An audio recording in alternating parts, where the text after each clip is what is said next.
know when their breath will be taken away. And today we're reminding persons living with disability how special they are to us and the rest of the country. And so we have something really spectacular coming your way in the next couple of minutes. But before that, of course, we know when we talk about Val's Day, when we do understand that lovers are going to get together and a few things may happen as and when. But how do you ensure that everyone is protected along the way? And even before we go into that, let me give you some statistics. And I know this shocked us a lot during the COVID period. Now, we're told that about 555,575 teenage girls in Ghana got pregnant between 2016 and 2020. In 2020 alone, we were told, according to EduWatch, that over 100,000 junior high school girls got pregnant in the country. And this is a yearly thing. Because of COVID, because, you know, some of them need money to buy pads, and that also truncates their education to a large extent. Now, that's not the only statistics I want to hit you with this morning. Just to serve as a reminder, the National Sexually Transmitted Infections and HIV/AIDS Control Program also warned about the rise in new infections with HIV and AIDS-related deaths in Ghana. So between January to June 2022, we're told, according to statistics, that a total of 23,495 people tested positive for HIV in Ghana. That was just for the first half of the year. This was out of about 948,000 people who undertook the HIV testing. What could be the reason? I mean, we've been told about the ABCs, of infections: abstinence, making sure that you use condom, and also be faithful. And today we're going to drum home the idea of using condoms. And that is why I have my guests with me this morning. They'll tell us all about it and why you need to take your sexual reproductive health seriously. Joining me here at a very special set this morning, we have Susan Ama Amwesi, PhD lecturer at the Central University. Good to have you join us. Happy Val's Day, by the way. Don't worry, we can hear you. Hello, Bella. How are you doing? I'm good. Has the day started on a good note? Oh, yeah. If you love text messages and all that, right? Oh, yeah. It started at dawn. Oh, wow. Okay, go you. Anyway, so Dr. Ellis Nutifafa Atta is a specialist obstetrician and a gynecologist as well. Happy Valentine's to you. Thank you very much. How's your day going? It's been awesome so far. Yeah? Yes. Why is there a need for us to have this conversation, especially today? Okay. Doc, I'll start with you, Ellis. Okay. So sexual reproductive health basically is an integration of the physical, emotional aspects of a human being, and as to how all these affect a person's sexuality. Events like this are amazing and invoke a lot of emotions and excitement. But what we also need to understand is that some of these excitement leads to certain events that, if we are not very careful, will come up with, certain outcomes that we don't intend to have. That is why occasions like this are important, that we educate the public that indeed it's good to be in love, it's good to be excited, but it's also good to take the necessary precautions to ensure that you don't have adverse outcomes. But that's the problem, especially in our parts of the world. Talking about sex is such a difficult thing. It's almost like it's a taboo. So even when you expect that your parents should be the first people to even talk to you about it and let you understand, they only tell you if a boy touches you, you get pregnant. So don't let any boy touch you. But they never really educate you, especially when you're going through puberty. It is such a difficult thing. Why is that so? Bella, this is a very serious issue, our cultural practices, the religion, and our upbringing. Even in our side of the world, we can't mention the private part in our own dialect, you see. So it becomes an issue right from home. When they say your wee-wee, your pee-pee, those kind of words. But you can even say penis, you can say vagina, but if you are even talking in Tree or other dialects, you have to say sebe, you have to say the manhood and all kinds of things. So it starts from there. The cultural practice, the religious aspect where other people are not even allowed to use contraceptives. So it's a whole kind of intersectorial approach to this issue. But that's the thing. So how then do we start? Because constantly we've talked to parents about the need to introduce their children to the conversation even before anybody does. Because a lot of children are hearing from their friends and they're practicing what they're hearing from their friends, which in most cases is not the most healthy way of introducing anybody to sex when they get to that level. How do we encourage? And there are a lot of parents here with their children. I can just imagine how that mother with that baby would wonder, I don't even know how I'm going to speak to this child about sex when he or she gets to... We always say that... 15 or 12. Yeah, we always say that sex education is the key. And sex education should start from as early as the child can talk. But it should be age-specific.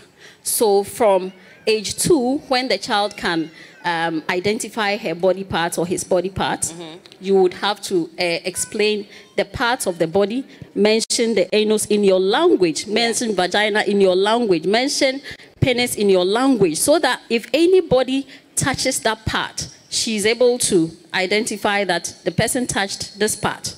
You see, so you start from right from the beginning where the child can talk. As the child is growing, as he gets to puberty, then you introduce how her body or his body parts are changing, the secondary sexual characteristics, you bring it in, and then you also explain to him or her what he does to get pregnant, what he or she can do to acquire STIs and STDs. And so it should start right from home before we even get to schools, before we get to the churches and other places.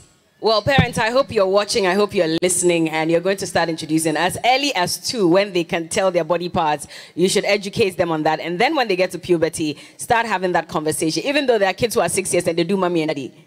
And you're wondering, and they tell you that it's because I've seen mommy and daddy do it. So that's why we're also trying, even though they have no understanding whatsoever about what it is they're doing. But moving on, how then do we ensure that we're also instilling into them the idea of positive, healthy behaviors so that they don't end up getting pregnant, contracting STIs, STDs along the way? And I see that, you know, we have a condom brand here, so maybe you can chip in that and why that is important. Dr. Ellis. Okay, I think it's important to acknowledge that sexual reproductive health information is a right. And whether we like it or not, they are going to find out and they are going to be involved. The best we can do is to equip them and to make sure that they have the necessary information to avert all these STIs and unintended pregnancies that will come as a result of it. So the first step is to equip them with information. Once they have that information, they are empowered. And when that happens, we'll feel comfortable to educate them at home. We'll feel comfortable to expose them to all the various situations that they can encounter to lead them into such unfortunate incidents as pregnancy and unintended, infections. How then do I walk to a pharmacy and say I'm buying condom? Has anybody ever tried it here, not had anybody, look at them like, what the hell are you doing here? Why are you even buying condoms in the first place? They see you as the worst person on earth. On earth, yeah. It's actually a fallacy stigma. You do it, I do it. But wait, we stigmatize. Do what exactly? You see. Oh, I'm just asking. I'm just asking. No, it's the same thing. You have to be specific. Oh, carry on. I didn't even mention it. So it's the same thing I'm talking about here. So sex is part of life, and it should be easy for you to access condoms, just as you are going to buy paracetamol or you're going to buy any other drug.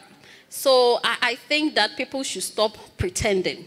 And also the education should go down for individuals to know that if you buy the condom, it could even be that a couple, husband and wife, are buying it to prevent pregnancy because the wife or the husband is not on any contraceptive. So you can just go and access condoms. Women can buy male condoms for their husbands. Husbands can buy male condoms for themselves. And it shouldn't be that because you are going to buy a condom, you are a bad person. So I think we should just try and stop the stigma, and also the education should go down. Even in the villages, opinion leaders should educate people, should educate the young ones to be able to have access to condoms without any shame or fear. And again, condoms should be dispensed at different places at discrete places. Yeah. Like, we have condom dispensers. Yes. Yeah. So we should have... but we don't have some in this country, do we? Oh, police hospital used to have We do. For free? No, you put okay, in you have some to coin. pay. Yeah, you put in some coin and then it comes out. So I think that we should promote that so that it goes at district places, washrooms, places where people would not really see or talk about, so that people can just put it in and then pick it up. Because, But yeah. Carry on, sorry. Right. Let me let you land. Because even they changed the name to CD, it shouldn't be. It should just be like you are going to buy any other thing. Yeah. Are we at a point where we can make it free? And I remember I was so fascinated when France made condoms free and accessible to everybody this year, in fact, in January. And it wasn't just France. A number of European countries are doing that as well. And I was wondering, can this ever happen in Africa, in Ghana, where we say that just because of the statistics that I read earlier about the number of people who tested positive to HIV, the fact that we have 100,000 schoolgirls who are getting pregnant every year, can we make it free so that it's easily accessible to them? And maybe that would drum home the idea and the advice that you need to strap up if you want to avoid catching any STDs, STIs, or getting pregnant. Dr. Ellis? I think eventually we would get there. We've made a lot of progress with regards to the availability and stigmatization associated with it. So eventually we would get there. We are very hopeful that eventually we'll get there. Where can we get ebony condoms to buy? Well, ebony condoms can be gotten everywhere, pharmacy shops, pubs, hotels, any grocery shop. And ebony condoms, well, I'm not advertising for them, but it's thin and it's almost like skin to skin. Okay. And today being Valentine's Day, I will entreat that people who are unable to suppress their sexual desires, you can use ebony condom for protection. I see. And I have a whole box here anyway. Okay, and, I wanted you to open it so we can sure. see what it looks like. I see there's strawberry, there's peppermint. Yes. So it will burn you, or it gives you some kind of, feeling. Yeah.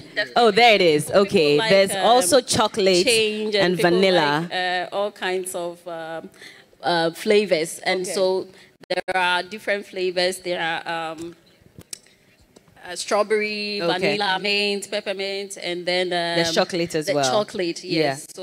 So you can actually smell. Yes, I think in the act you can smell. I see. And then so these are the condoms, and then there's a leaflet in there. Yes, a leaflet for guidance. You read on how to use it. Exactly. And how to dispose of it, because that's equally important. Yes, I would like to talk about it briefly. Okay. You know, condoms in general have expiration dates. So when you are buying condom, you should check the expiration date. You should also check that you shouldn't use your teeth to open the condom. Most people use their teeth in the rush. They try, and then it can affect the substance in there. So most of the time, there is this brick thing here. You open it gently, and then you use it whilst you have an erection. Okay. Whilst you are erect, you use it, and then when you are done, you also bring it out, and then you wrap it in a tissue and dispose it in a dustbin, not in the toilet bowl. Okay, dispose it in a dustbin. What if it breaks while you're using it? If it's used well, it will not break. You're sure about that? If it's used well? Yes. There have been times when people have said, I used it very well. I did everything I had to do. It's either it had expired, or just as I said, you open it with your teeth and sometimes it gets broken whilst you are opening it. But if you put it on well and you make sure that the ring touches the edge of the penis when you are removing it, and then you leave a space at the tip of the condom, okay, so that the sperms can come in there. Okay. Yeah. So when you are removing it, you take it from the ring and then you pull it out safely and then wrap it. Dr. Ellis, you want to say something? Yes, do you want to also unwrap it for us to see? Or? Okay. Yes. As a doctor, you should show us. You said we should avoid the stigma that comes with using condoms, right? Yeah. So let's take a look at what is in there. How do you open it? I mean, Dr. Susan has already told us. She's given us the theory. Now let's do practicals. I wish we had a stick here to try, fixing it on just to see what it's like, but it's fine. Doc, okay. Have you opened it? Yes. Okay. So you get let me help you so you can use. You get a serrated end, and as she said, you'd open it, and then You pop it out. This one is red. Yes, it's red. It's strawberry. It's strawberry. Yeah. So according to the color, so there's green, there's yellow, and there's chocolate color. Yes. And Can you open it out? It's already open, so I don't think anybody can use it at this point because it's exposed. Okay, so. Okay. So you got the tip. And then with the base, you roll it down. You put it on the erect penis. Okay. And then you roll it down to the base. While you're still holding the tip. While you're on the erect penis, and you expel the air from the tip. Yes, and make sure that it is on an erect penis. And one thing people must always know: as soon as you ejaculate, you have to come out and take it off. Most challenges we're having is that when people ejaculate, they still want to keep going on. Yes, so as soon as you ejaculate, there's a tendency for your penis to relax. Yeah. And when that does, it can come off, and then the lady can either get pregnant or be exposed to STIs. The condom is 98% effective in preventing pregnancy. So there's a 2% chance that you can get an STI or get pregnant. So with the STI rate is about 80 to 95%. Huh? So in preventing, even when you wear a condom? Yes. So it's not 100%. And it's not 98% either. So to prevent pregnancy is 98%. Okay. But to prevent STIs, it's as high as 95%. Why the difference? Yes, so there's still a tendency that, yes, somebody can contract an STI when they use a condom. That is what we should. Yes, because number one, the use of it, that is number one. Okay. Yes, and the product is not perfect. I mean, yes, even though we've tried so much to improve on it, currently, yes, there's a 5% chance that you can contract an STI. That is why we encourage people to, as much as possible, to abstain, because it's not 100%, and this goes to the youth. Yeah. But if you cannot, our best option now to prevent pregnancy and STIs is to use the condom, which has a 98% efficacy in preventing pregnancies and a 95% in preventing sexually transmitted infections. Okay, now I'm worried. You're not worried? 95% prevention of STIs. The guys are looking at me like we're in trouble. Please, the other one is to also remind you to be faithful. If you have one partner, stick to that partner. And this goes both ways for men and women as well, because that reduces any possibility of STIs, right? Yeah. But please, as soon as you ejaculate, you need to remove the condom. And then wear another one if you want to continue. If you want to proceed, yeah. Why do you want to continue? It's okay, go and sleep. On that note, thank you so much for speaking to us. Final advice to young people who are watching and also to all couples today. Dr. Susan, Okay. Love is a beautiful thing, and it is your right to enjoy life. But it's also your responsibility to ensure that you are protecting yourself and protecting your partner. Protect yourself today. The condom is an effective way of doing that to ensure that this day remains memorable in our minds. Dr. Susan, you want to say anything before we wrap up? Just to add on to what Dr. said, Valentine is a time to show love. Love is not about sex alone. You can show love through kind words, gifts, just as we are going to give you some condoms. You can keep it not to use it today. It's not necessary for today. Add Momo. So we should show love through other means rather than just prioritizing on sex. So the younger ones, I would advise people who think that if you don't have sex early, you'll be a dummy. All those things are myth. And so I would advise the young ones to abstain from sex and engage themselves in other things apart from sex, especially today. So Valentine is not for sex. Valentine is a time to show love to your loved ones. And so I wish you all happy Valentine. Thank you so much. And it's National Chocolate Day as well. And so remember to give someone some chocolate. You can buy some chocolate for yourself. Oh, you have some chocolate. Are you going to give them out too? Yeah, so we have some chocolates here. Awesome. Yeah. So, customized chocolate. Actually from ebony chocolate. Exactly. So we have some chocolates here to give to everybody here. Thank you. Yeah. How very generous of you. Thank you so much. So you're not only giving us condoms, you're also making us taste nice things as well. We hear you. Anyway, Dr. Susan Amamwesi is a lecturer at the Central University. In fact, a PhD lecturer at the Central University. And Dr. Ellis Nutifafa Atta is a specialist obstetrician and gynecologist. And they've talked to us about why it's important to take care of your sexual reproductive health. When we get back, like I mentioned, today we're spending the day with some very special couples, and these are persons living with disability. I know that on a normal day like this, you're thinking about yourself, your loved one, your family, but we decided to extend some love to these people to remind them of how important they are to us and why we should also celebrate them at every point. If you haven't said I love you to that special someone or to your mom, your dad, it's not too late. Send a message, call, do whatever you can. You don't even have to give a gift. Just remind them of how special they are to you. And when we get back, we'll get into a conversation about how they met, how love is going for them. Have they ever suffered broken hearts before? We want to hear them.